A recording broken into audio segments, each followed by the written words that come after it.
तुम्ही बघत आहात प्रखर न्यूज. प्रत्येक क्षण, प्रत्येक घडामोड तुमच्या सोबत.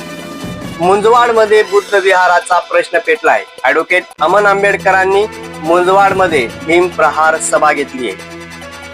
बागलाण तालुक्यातल्या मुंजवाड येथे बुद्ध विहाराच्या रखडलेल्या कामावरून वातावरण चांगलंच तापलंय. 3 वर्षापासून निधी मंजूर असूनही कामाला सुरुवात न झाल्याने नागरिकांमध्ये संताप उसळलाय. आणि ह्याच पार्श्वभूमीवर डॉक्टर बाबासाहेब आंबेडकर यांचे पंतू ॲडव्होकेट अमन आंबेडकर यांनी आता थेट मैदानात उतरून प्रशासनावर हल्ला चढवलाय. मुंजवाड येथील बुद्ध विहारासाठी शासनाचा निधी मंजूर आहे. कागदपत्री सर्व काही पूर्ण आहे, तरीही प्रत्यक्षात मात्र काम शून्य आहे. स्थानिकांच्या पाठपुराव्यानंतर एक धक्कादायक प्रकार समोर आलाय. प्रशासन, कंत्राटदार आणि काही घटकांच्या संगनमतामुळे काम जाणीवपूर्वक रखडल्याचा आरोप स्थानिक नागरिकांकडून केला जातोय. ॲडव्होकेट अमन आंबेडकर यांनी प्रत्यक्ष स्थळाला भेट देऊन कुदळ मारून कामाला सुरुवात करण्याचे संकेत दिले आहेत. कामाला मंजुरी आहे, निधी आहे आणि प्रक्रिया पूर्ण आहे, मग अडथळा का, असा थेट सवाल ॲडव्होकेट आंबेडकर यांनी केलाय.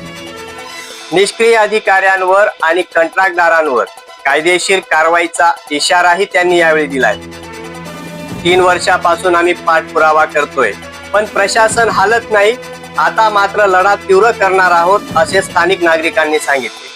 ग्रामस्थांचा मोठा पाठिंबा, रिपब्लिकन सेनेचे पदाधिकारी आणि शेकडो कार्यकर्त्यांच्या उपस्थितीत मुंजवाड येथे भीमप्रहार सभा घेण्यात आली. हीच भीमप्रहार सभा प्रशासनासाठी आता मोठे आव्हान ठरणार आहे. आता हे पाहणं महत्वाचं ठरणार आहे की या भीमप्रहार सभेनंतर प्रशासन जाग होणार का, की मुंजवाडचा बुद्ध विहार अजूनही कागदावरच राहणार. प्रखर न्यूज साठी भगवान पवारसह भैयासाहेब माळी, सटाणा. कुठे कुठे वाळूच्या टक्कर खाली कोणाला दाबलं, कोणाला मारलं, काय काय झालेलं आहे मला सर्व माहिती आहे.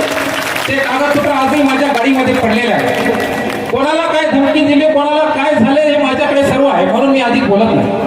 मला इथे खऱ्या अर्थाने इथे शिव फुले शाहू आंबेडकरांचा विचार खऱ्या अर्थाने पुनर्जागृत करायचा आहे. हे गाव शिव फुले शाहू आंबेडकरांच्या विचारांचं गाव आहे.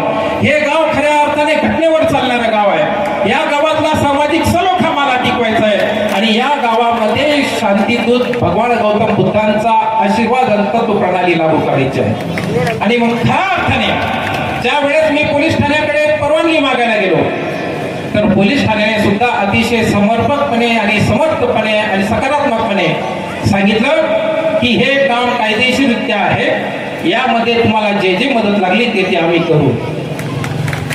आणि स्वतः अमनजी आंबेडकर येत असल्या कारणाने संपूर्ण व्यवस्थेने सुद्धा आम्हाला सहकार्य केलेलं आहे. आणि म्हणून या ठिकाणी आम्ही सर्वांच्या वतीने या ठिकाणी अमन साहेब आंबेडकरांना सांगतो की आम्ही अतिशय प्रामाणिकपणे काम तर करतच आहोत, परंतु आमच्या पाठीशी जर तुम्ही जर ठाम राहिलात तर निश्चितच हा जो परिवर्तनाचा लढा आहे, हा परिवर्तनाचा लढा निश्चितच खूप चांगल्या पद्धतीने यशस्वी